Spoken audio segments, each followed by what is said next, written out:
Il y a quelques vidéos de cela, je vous présentais le micro USB que j'utilise non pas pour mes tournages pour la chaîne, mais professionnellement parlant pour mes voix off, le Blue Yeti X, qui est pour moi un élément à avoir dans son setup car il est très performant et propose plusieurs modes de prise de son qui peuvent être très utiles si vous faites des vidéos, du podcast ou bien même de l'ASMR.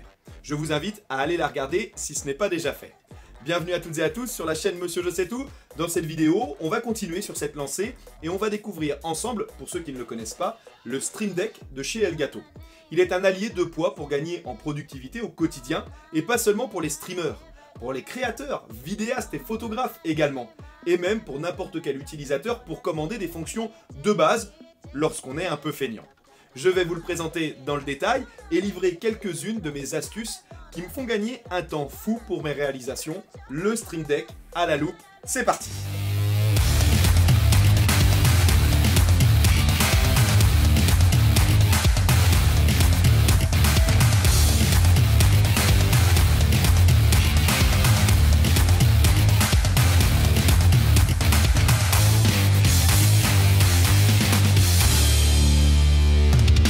Oui, de base, le Stream Deck a été créé par Elgato, une marque bien connue pour des produits destinés à la réalisation de live, donc pour les gamers et autres streamers. Mais il ne leur est pas réservé. On peut tout à fait l'avoir dans son setup et avoir une utilisation professionnelle. Ce clavier digital aux touches LCD personnalisables fait un carton.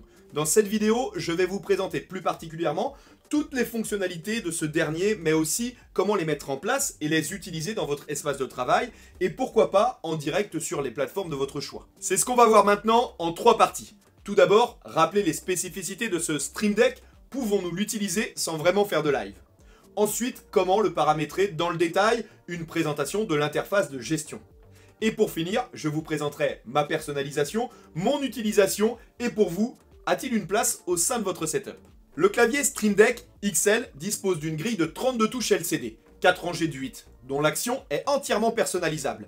Il vous laisse la possibilité d'y incorporer 32 fonctions immédiates, mais finalement beaucoup plus avec les sous-menus. C'est ce qu'on va voir tout au long de cette vidéo. Le design est vraiment épuré. C'est beau, comme toujours avec Elgato, et c'est loin d'être désagréable. C'est un très bel outil qui peut s'incorporer un peu partout dans votre décor, et bien sûr, il sera du plus bel effet au cœur de votre setup. Mais c'est avant tout un outil de production, bien plus qu'un simple gadget ou un élément de décor. Il saura aider un grand nombre de passionnés pour vous faciliter la vie. Selon vos besoins, il existe en 3 versions. Le Stream Deck Mini avec 6 touches, le Stream Deck normal, classique, qui en a 15, et 32 pour le Stream Deck XL qui est devant moi. L'intérêt de choisir le grand, c'est peut-être de moins naviguer dans les sous-menus, notamment pour ceux qui utilisent des logiciels aux nombreuses fonctionnalités et raccourcis. Adobe Premiere Pro, DaVinci Resolve, Final Cut, After Effects, Illustrator, Lightroom, Photoshop, bref, leur utilisation est conseillée sur beaucoup de logiciels connus, et même si ça ne serait pas le cas, vous pouvez parfaitement paramétrer le vôtre. Ah, j'oubliais, pour ceux qui n'ont peut-être pas les moyens d'un tel équipement ou qui veulent avant essayer son fonctionnement, une version mobile existe pour les smartphones sous iOS et sous Android, téléchargeable sur leur site en version d'essai gratuite de 30 jours, puis 3 € par mois avec 15 touches. Tous les réglages qui vont suivre sont utilisables avec cette version. La taille de la face principale du Stream Deck XL fait 18 cm de longueur, 11 de hauteur, et avec le socle, il fait également 11 cm de profondeur. Le socle est aimanté, même si je vois mal l'intérêt, on peut ainsi le retirer facilement pour le poser ailleurs ou à la verticale. Son poids, 410 grammes, donne une certaine stabilité. Vous savez que j'aime être précis pour vous permettre de bien cerner le matériel que je vous présente, et ça va continuer. Si vous aimez ça et que vous n'êtes pas abonné, appuyez sur le bouton rouge et activez la cloche pour ne plus rien rater. Son prix, avant de voir s'il est justifié, 250 € pour le Stream Deck XL, mais ça démarre à 100 € pour les versions inférieures et 150 € pour l'intermédiaire. Une fois sorti fraîchement de sa boîte, vous retrouverez le Stream Deck en 2 parties donc, son câble USB vers USB-C et la documentation pour la prise en main si vous ne faites pas confiance aux vidéos YouTube. Vous devrez ensuite le paramétrer selon vos envies, c'est très simple. Pour cela, vous devrez utiliser impérativement le logiciel Stream Deck, directement disponible sur le site de la marque allemande. Il est disponible et compatible sur Mac et Windows. Le téléchargement du logiciel fini, vous allez enfin pouvoir rentrer dans le menu de ce dernier via l'interface. C'est vraiment simple, toutes les touches du Stream Deck sont personnalisables et chaque touche vous permettra de réaliser une action ou plusieurs, comme par exemple allumer les lumières de votre studio, ouvrir des fenêtres sur internet ou vous connecter à un compte YouTube, Insta ou Twitter, même verrouiller votre ordinateur ou l'éteindre. Je vais vous montrer quelques exemples concrets. Pour son paramétrage, il faut bien différencier deux choses. Stream Deck Key, qui est disponible sur le site de Elgato et qui vous permettra de créer simplement vos touches personnalisées. J'entends par là leur design avec le choix des pictos, les petites icônes, le choix de la couleur, du texte, etc. Et ensuite les télécharger. Pour les apporter ensuite sur votre Stream Deck via le logiciel du même nom en leur attribuant une fonction. Le logiciel comprend également une série de pictos en adéquation avec les fonctions préenregistrées. Et vous pouvez même acheter des packs, comme je l'ai fait, de paramétrage complet, déjà réalisés pour des logiciels précis. On va le voir. En effet, ce paramétrage peut parfois paraître un peu fastidieux, car je vous l'ai dit, la personnalisation est poussée à l'extrême et vous pourriez décider d'attribuer à chaque touche une ou plusieurs fonctions que vous avez décidées, et pareil pour des sous-menus, sous-menus même si vous le voulez. Je m'explique. On passe souvent à côté de cette fonction lorsque l'on utilise le Stream Deck. D'abord, le Stream Deck est soit en fonctionnement, soit en veille, avec une image que vous aurez décidée, comme sur votre ordinateur. Une fois en service, vous pouvez paramétrer plein de profils différents par exemple. Vous déciderez alors de passer d'un profil à l'autre via le logiciel ou via une touche attitrée, ce qui paraît plus simple selon moi. À chaque pression, le Stream Deck passe d'un profil à l'autre, de celui de Photoshop à celui de Lightroom ou Final Cut, etc. J'aurais aussi pu, dès l'écran d'accueil, y indiquer sur l'un de mes icônes mon application qui lancera en même temps le clavier de raccourci. C'est ce qu'on appelle le multitâche. Comme vous le voyez sur le logiciel Stream Deck, les actions que vous allez pouvoir assigner et qui sont proposées directement se trouvent sur la droite. Il y en a un certain nombre. L'absence d'une fonction ne signifie pas qu'elle est impossible. Vous l'avez vu avec le multitâche.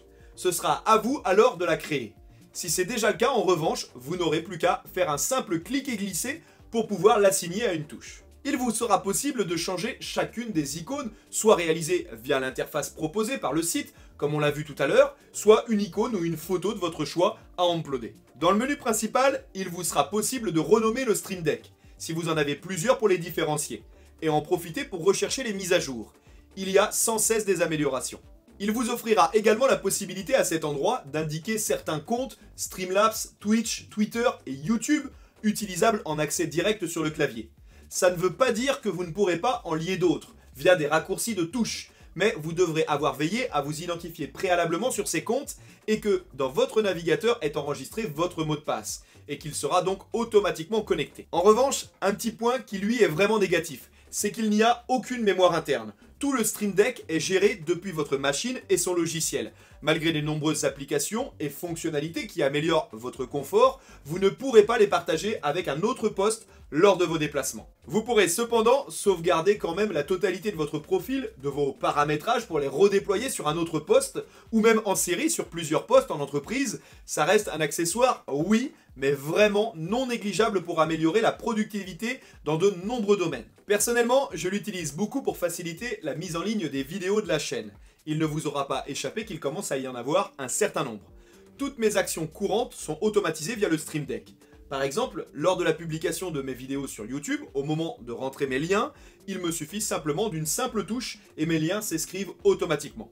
Lorsque j'écoute de la musique sur Spotify, je peux tout simplement changer de musique, revenir à la précédente, couper le son, mettre une playlist aléatoire ou bien augmenter ou baisser le volume. Même l'ouverture de tous mes réseaux sociaux pour partager plus facilement y est programmée. Même pour réaliser mes captures d'écran, bref, il me fait gagner un temps fou. Même la lumière du studio est gérée avec, depuis Alexa ou depuis le Stream Deck. Ok, c'est un peu plus par fainéantise, mais tout ça pour vous dire que les possibilités sont infinies. Actuellement, je ne fais plus de live, mais ça a longtemps été mon quotidien sur ma précédente chaîne. Les Sud-Vendéens qui nous suivent s'en souviennent sûrement, et j'aurais pu à l'époque utiliser le Stream Deck, comme le font aujourd'hui les streamers avec le lancement de jingle, le réglage du son des haut-parleurs, l'activation du micro, etc. En parlant de streaming, la marque allemande propose aussi le Cam Link pour réaliser avec votre réflexe des lives. Je vous en parlerai prochainement. Avant de refermer cette présentation, je voudrais vous montrer les raccourcis que j'utilise pour mes 3 logiciels favoris, à savoir Final Cut pour le montage vidéo, Photoshop pour la retouche photo et Lightroom pour les traitements de masse, notamment pour les photos que vous retrouvez sur mon compte Instagram. Pour créer un profil, rien de plus simple. Rendez-vous sur la page d'accueil du logiciel et cliquez sur la petite flèche à côté de défaut profil. Cela ouvrira une fenêtre par laquelle vous pourrez créer un nouveau profil, évidemment. Je vous conseille soit cette méthode, utiliser un profil pour chaque logiciel, sinon il existe une autre technique qui consistera à créer des dossiers. Vous pourrez alors en faire pour chaque logiciel et avoir votre espace de Stream Deck un peu plus propre. Et surtout, le plus intéressant, lors de mes montages, j'ai configuré tous les raccourcis que j'utilise sur Final Cut, comme revenir sur la souris ou bien même supprimer une séquence ou le cut. Pour ceux qui n'ont pas envie de s'embêter avec l'assignation de touches, je vous recommande le site Sideshow FX, qui possède un large panel d'assignation pour vos différents logiciels de montage. C'est très simple et ça vous facilitera la vie. Ça n'est pas très cher, 40 € pour ces 3 logiciels et recommandé même par Elgato. Les touches sont là aussi, comme toutes, je vous l'ai dit, personnalisables, photos et texte. Pour conclure, techniquement, je l'utilise pour 3 types. Le lanceur de tâches, les raccourcis clavier et les accès rapides. Je peux donner des ordres et exécuter beaucoup plus rapidement les choses. Vous pourrez assigner autant de touches que vous le souhaitez. Je ne crois pas qu'il y ait réellement de limite, même si je ne l'ai pas poussé jusque-là. Je vous l'ai dit, le seul défaut que je lui reproche, c'est sa mémoire interne. Et peut-être même qu'il n'y a pas non plus assez de presets de disponibles sur les logiciels de base plus connus. Finalement, il n'a réellement pas de concurrence. J'espère avoir été clair et que cette vidéo vous a plu. N'hésitez pas à me le faire savoir et prenez le temps en commentaire. Si vous avez des questions, je vous répondrai. On m'a toujours dit que si on voulait se revoir, il fallait avant tout se quitter. Il est temps maintenant. Puissions-nous nous retrouver. À très vite. Ciao.